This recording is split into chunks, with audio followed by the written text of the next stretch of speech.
ओम जी। चलो गर्दन को दाएं बाएं और करेंगे। भाई जी कह रहे हैं वैसा आप सुनते रहें, देखते रहें और अपना सूक्ष्म व्यायाम करते रहें। अभी जैसा कि चर्चा चल रही है, रोज़ बताते भी हैं।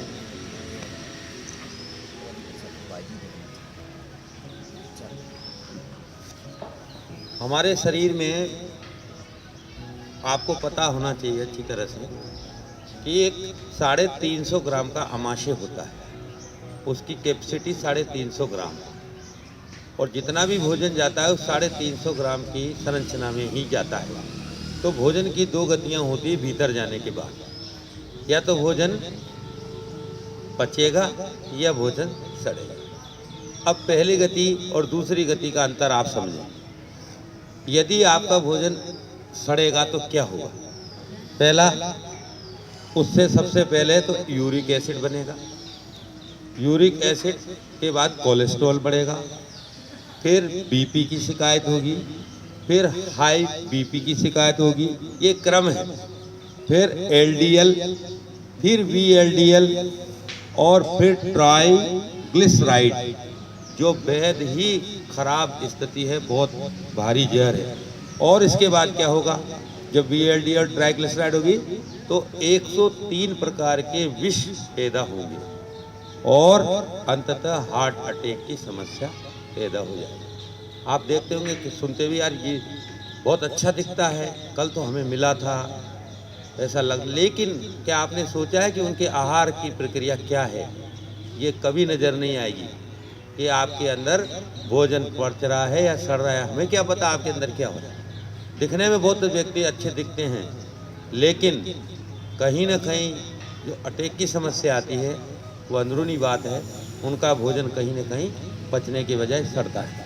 अब यदि भोजन पचेगा तो क्या होगा? उससे क्या होगा?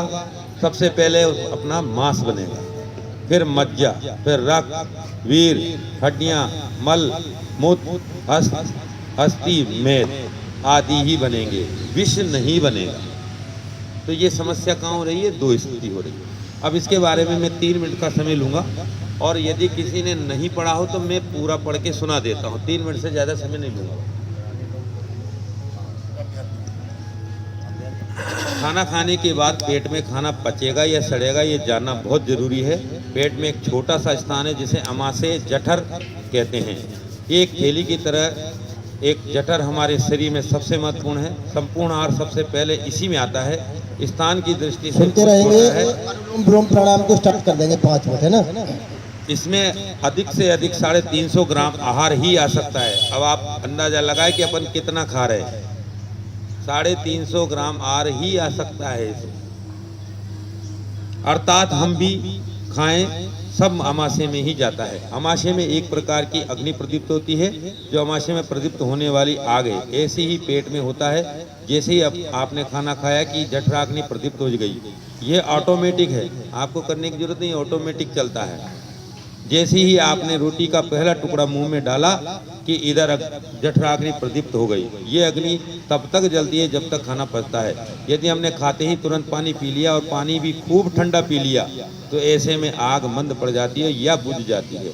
आग अगर बुझी तो खाना पचने की जो प्रक्रिया है वो भी रुक गई। हम थोड़ा पेट और आहार के संबंधों का विज्ञान समझते हैं। खाना जाने पर हमारे पेट में 2 क्रियाएं होती है। पहली क्रिया डाइजेशन, जिसको पचना बोलते हैं, और दूसरी होती है फर्मेंटेशन, इसका मतलब सड़न। डाइजेशन का अर्थ है पाचन। आयुर्वेद का सूत्र है कि आग लगेगी तो खाना पचेगा, खाना पचेगा तो उससे रस बनेगा, यदि रस बनेगा तो उसी से रस से मांस, मज्जा, रक्त, वीर और अस्थि बनेंगे। सबसे अंत में मेद बनेगा।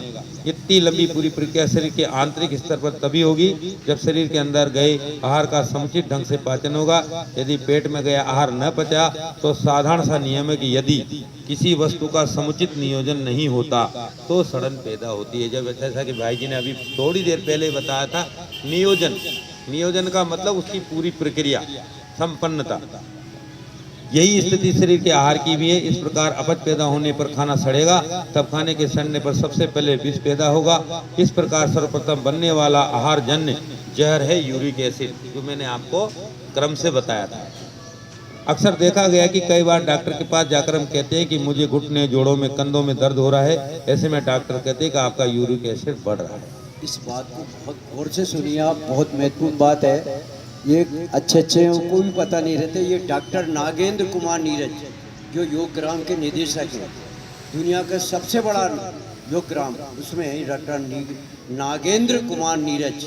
हाँ भाई, बहुत तरीके से अक्सर देखा जाता है कि कई बार डॉक्टर के पास जाकर हम कहते हैं कि मुझे घुटने जोड़ों में कंधे में दर्द हो रहा है, ऐसे में डॉक्टर कहते हैं कि आपका यूरिक एसिड बढ़ रहा है। फिर कुछ प्रकार की खास प्रकार की वो दवाइयाँ देता है जिससे यूरिक एसिड मात्र कम होता है लेकिन मिटता नहीं। इस प्रकार सड़न की ये प्रक्रिया यही नहीं रुकती, आपको दवाई देती लेकिन रुकेगी नहीं। अपितु आहार के सड़ने से यूरिक एसिड के बाद दूसरा विष भी पैदा होता है जिसको हम LDL बोलते हैं, लो डेंसिटी लिपोप्रोटीन, अर्थात खराब कोलेस्ट्रॉल कहते हैं। इसको शुद्ध हिंदी में नाम क्या है? खराब कोलेस्ट्रॉल। माने कोलेस्ट्रॉल अंग्रेजी का शब्द है, इसको खराब बसा। इसी कोलेस्ट्रॉल बढ़ने से ब्लड प्रेशर बढ़ता है। चेक कराने पर डॉक्टर के पास जाते हैं तो तरह तरह की मतलब मेडिकल ट्रीटमेंट के लिए बोलता है और अंततः हाई ब्लड प्रेशर की समस्या उत्पन्न हो जाती है। इस कोलेस्ट्रॉल के प्रकार पर बात करें यानी कोलेस्ट्रॉल, तो अंतिम निष्कर्ष पर हम पुनः एक नए प्रकार के विष के निकट पहुंच जाते हैं, क्योंकि इसी स्थिति को कोलेस्ट्रॉल LDL श्रेणी का होता है जो एक प्रकार का खतरनाक विष होता है। इससे भी आगे की विष यात्रा रुकती नहीं है। अगर आपने दवाई ट्रीटमेंट लगाते रहे उसी गति से लेकर हमारे डॉक्टर के यहाँ इलाज रहा तो विष की यात्रा रुक नहीं रही आपकी। अब आगे क्या होता है देखिए इसको, इससे आगे की विष यात्रा रुकती नहीं है। LDL के बाद आता है VLDL, very low density lipoprotein. ये भी कोलेस्ट्रॉल जैसा ही विष होता है। अगर VLDL बहुत बढ़ गया तो बहुत बड़ी बात लिखा है उन्होंने, भगवान भी नहीं बचा सकता। ये होता हमारी गलत आहार और गलत प्रक्रिया होता है। हाँ भाई, क्योंकि खाना सड़ने पर इसके अतिरिक्त जो जहर बनते हैं उसमें एक और विष है जिसको हम कहते हैं ट्राइग्लिसराइड। VLDL के बाद की स्थिति बता रही है। VLDL बढ़ गया तो उसके बाद क्या होगा? ट्राइग्लिसराइड। और यही जब भी डॉक्टर कहे कि आपका ट्राइग्लिसराइड बढ़ा हुआ है तो समझ लीजिए कि अब शरीर का अंत होने वाला है और विष निर्माण तेजी से हो रहा है। इसी विष के ही अनेक नाम हैं। अब इसके अनेक नाम कौन कौन से हैं? पहला है uric acid, cholesterol, LDL, VLDL आदि। शरीर में आहार के न पचने और पेट में आहार सड़ने से बनने वाले एक के बाद इस प्रकार 103 प्रकार के विष पैदा होते हैं। ये सभी विष तब बनते हैं जब खाना सड़ता है। ये पहली स्थिति। अब दूसरी, मतलब समझ लीजिए कि किसी का कोलेस्ट्रॉल बढ़ा हुआ है तो खाना पच नहीं रहा है। कोई कहता है कि मेरा ट्राइग्लिसराइड बहुत बढ़ा हुआ है तो भी डायग्नोसिस के बाद यही निष्कर्ष निकला आपका खाना पच नहीं रहा है। इसी प्रकार यदि कोई कहता है कि मेरा यूरिक एसिड बढ़ा है तो समझिए कि आप खाना पच नहीं रहा है, क्योंकि खाना पचने पर इनमें से कोई भी जहर बनता ही नहीं है। खाना पचने के बाद तो मांस, मज्जा, रक्त, वीर्य, हड्डियां, मल, मूत्र, अस्थि, मेद आदि ही बनेंगे, विष नहीं शरीर में किसी प्रकार का रोग पैदा होगा। जबकि खाना नहीं पचने पर uric acid, cholesterol, LDL, VLDL आदि पैदा होते हैं जो शरीर को रोगों का घर बनाते हैं। थोड़ा सा और रह गया है, 2 लाइन। पेट में बनने वाला यही जहर जब ज्यादा, मेरे को हालांकि चश्मा की जरूरत नहीं पड़ी आज दिन तक, मेरी लगभग 44 साल उम्र है। पेट में बनने वाला यही जहर जब ज्यादा बढ़कर खून में आता है तो ये विषयुक्त खून दिल की नाड़ियों में से निकल नहीं पाता और वो खून में थोड़ा थोड़ा कचरा प्रतिदिन, अब देखिए बहुत महत्वपूर्ण बात अब आ रही है आपके बीच, समझ में आ रही है। पेट में बनने वाला यही जहर जो 103 प्रकार के आपके जहर बन गए, उसके बाद क्या होगा? तो ये विषयुक्त खून दिल की नाड़ियों में निकल नहीं पाता और वो खून में मिला थोड़ा थोड़ा कचरा प्रतिदिन प्रतिक्षण कहीं न कहीं इकट्ठा होता रहता है और एक दिन नाड़ी को ब्लॉकेज कर देता है। शरीर एक बहुत मजबूत तंत्र है, आप उसको कल्पना नहीं कर पाएंगे अपने कि वास्तव में अपना अंत कैसे होता है। जब बहुत ज़्यादा अति शरीर में हो जाती है तो ही व्यक्ति का अंत होता है, और तब भी अगर व्यक्ति नहीं संभले तो आप सोचिए। ये ब्लॉकेज हृदय रोग का कारण बनता है जिसे हार्ट अटैक कहा जाता है। विशेषज्ञों का मानना है कि हमें जिंदगी में ध्यान इस प्रकार से देना है कि जो हम खा रहे हैं वो शरीर में ठीक से पचना चाहिए, और खाना ठीक से पचे इसके लिए पेट में ठीक से आग प्रदीप्त होना चाहिए, क्योंकि बिना आग के खाना नहीं पचता है, नहीं पकता है। इसलिए आयुर्वेद में कहावत है कि आपने क्या खाया, कितना खाया, वो महत्व नहीं है। आप खूब खा रहे हैं, घी खा रहे हैं, सब कुछ खा रहे हैं, लेकिन महत्वपूर्ण ये है कि जो खाया है वो कितना पचाया है। इसलिए जहाँ तहाँ रास्ते चलते कुछ भी खाने से परहेज। आजकल क्या होता है, घर से निकल गए, कहीं दुकान दिखी, चलो यहाँ खा लेते हैं, कोई दिक्कत नहीं। तो घर के खाने के अलावा यहाँ वहाँ खाने से परहेज करें। खाने और पीने का संतुलन भी ध्यान देने की बात कही गई है। भोजनांति विषम वारी, मतलब खाना खाने के तुरंत बाद पानी पीना जहर पीने के समान माना गया है। इसलिए निर्धारित है कि खाने के बाद पानी तो 1 घंटे 48 मिनट तक पीना ही नहीं चाहिए। इसका गणितीय विज्ञान भी है। विशेषज्ञों का मानना है कि जब तक हम खाना खाते हैं तो जठराग्नि द्वारा सब एक दूसरे से मिक्स होता है और फिर खाना पेस्ट में बदलता है। मतलब अपन खाना खाने के बाद क्या होता है, मिक्स होता है और खाना पेस्ट में बदल जाता है। पेस्ट बोलते हैं, पेस्ट होता है, उसमें बदल जाता है। पेट में बदलने की ये क्रिया होने पर 1 घंटा 48 मिनट का समय लगता है। पेस्ट बनने में 1 घंटा 48, इसीलिए बोला गया कि 1 घंटा 48 मिनट के बाद पानी पीना चाहिए। और पढ़ो, 1 घंटे के बाद किसको? इस समय तक जठराग्नि बनी रहती है। इसके बाद जठराग्नि बुझती तो नहीं, लेकिन बहुत धीमी हो जाती है। फिर पेस्ट बनने के बाद शरीर में रस बनने की क्रिया शुरू हो जाती है। इस रस क्रिया के दौरान ही हमारे शरीर को पानी की जरूरत होती है। कई लोग पानी नहीं पीते तो क्या होता है, उनके खट्टी खट्टी डकारे आने शुरू हो जाते हैं। जब आप जितना इच्छा हो उतना पानी पिए। कब पिए? जब 1 घंटा 48 मिनट हो जाए, उस समय शरीर को पानी की जरूरत पड़ती है। पानी की एक एक बूंद लाभकारी होती है। ये खास बात यह है कि जो व्यक्ति मेहनती होते हैं, जैसे खेत में हल फावड़ा चलाने वाले, रिक्शा खींचने वाले, पत्थर तोड़ने वाले, जैसे मेहनती कामों को करने वाले और प्रतिदिन जिनके शरीर से पसीना निकलता है, ऐसे लोग भोजन करने के 1 घंटे बाद ही रस बनना शुरू हो जाता है।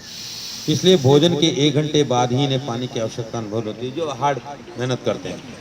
जबकि बौद्धिक कार्य से जुड़े अपन जितने भी लोग बैठे हैं सब बौद्धिक कार्य वाले। मुझे नहीं लगता कि कोई खेत में जाता होगा फावड़ा चलाने, समझ गए।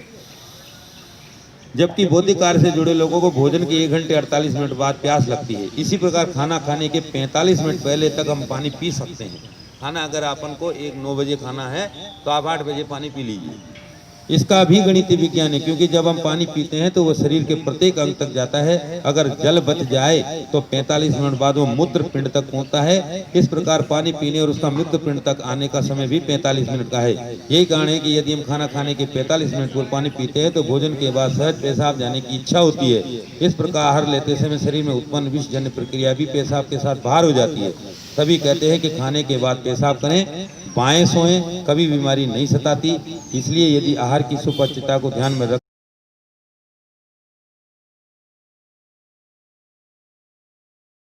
शरीर में बनने वाले अनावश्यक विषयों से बचेंगे और विभिन्न दृष्टि से स्वास्थ्यवर्धक है। बहुत धन्यवाद, बहुत महत्वपूर्ण।